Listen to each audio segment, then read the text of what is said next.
What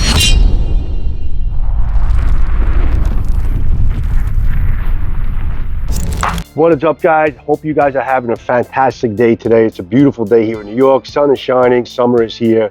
You gotta love it. 4th of July is around the corner.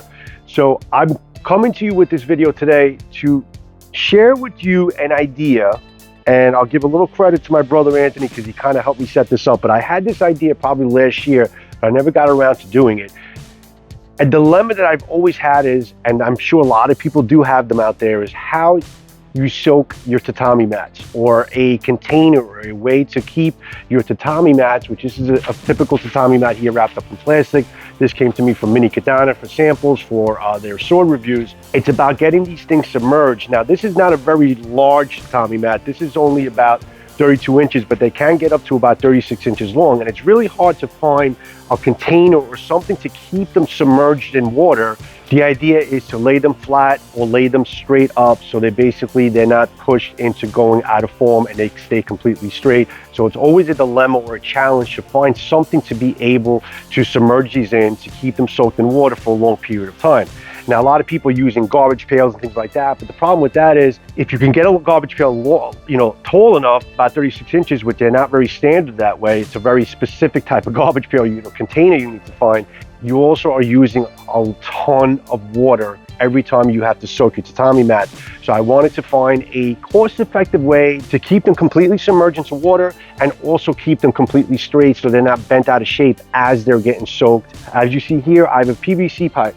So what we did was we took a 10-foot piece of 4-inch in diameter PVC. We cut it equally in 3 ways, around 40 inches is probably exactly what it is, 40 inches, 3 solid pieces.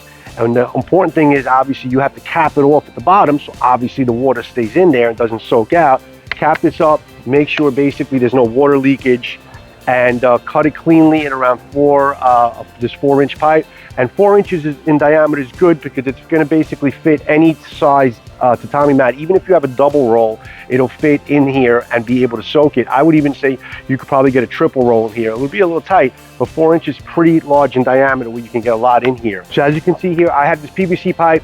You need to stand it up because sometimes a lot of they're rounded, the caps are rounded, unless you could get a straight cap at the bottom, but some of them are rounded, so it's hard to kind of lay it flat. So you need something like a tree stand like you're seeing here. You can kind of put the PVC pipe in place, standing straight up, so it stays balanced. Even in the wind, it won't blow over. It'll be fine, filled with water, it'll be great. And you keep basically the tatami mat in here. So you notice basically I have this like a paper stone or something on top of here weighing it down, because obviously as soon as you take this off, I have a little piece of wood to kind of hold it down right over here.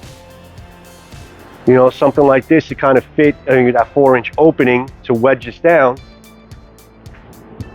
And you have the tatami mat, obviously that's going to pop up because obviously it's floating. So you have to kind of keep it down and then weigh it down with the wood, push it down into the water, force it in there so it stays in the water at all times.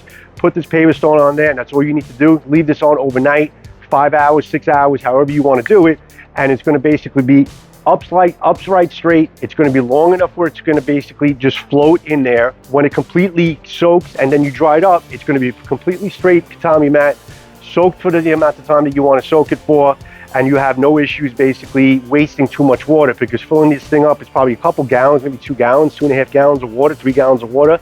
That's all you're pretty much going through using these PVC pipes, with this 4-inch diameter. So I think this is definitely a good option if you guys are looking to basically devise something to be able to figure it out on your own as far as what works for you, what doesn't work for you. But definitely get like a tree stand or something like that to keep it balanced, to keep it upright.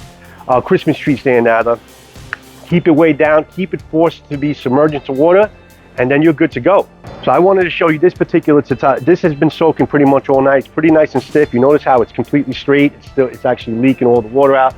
This particular one is going to be interesting cut because I have actually had soaking this because I'm going to be using it to do a review of a Ram sword coming in for a review coming up very soon. I actually wrapped it up with dried bamboo. The whole inner core is dried bamboo. So you have dried bamboo in here, single roll tatami mat, soaked in that water overnight. So I think it should be a pretty damn good cut. So I'll show this to you again, obviously, when I do the review. But that's pretty much what it is. Let's soak it again. You see, you put this in here, it's going to float. You need to get like a piece of wood, 4-inch diameter, push that crap down, cap it off with a brick or a paper stone, something heavy, even a water bottle if it'll stay on there without the wind blowing it over, and you're pretty much good to go. Not wasting water, keeping it nice and straight, soaking your tatami mats. Hope this was a good trick for you with this PVC pipe. Hope it works out for you. Let me know if it does, and I'll see you on my next sword and knife review. Thanks for watching, guys. Tatami mat soaker, good to go.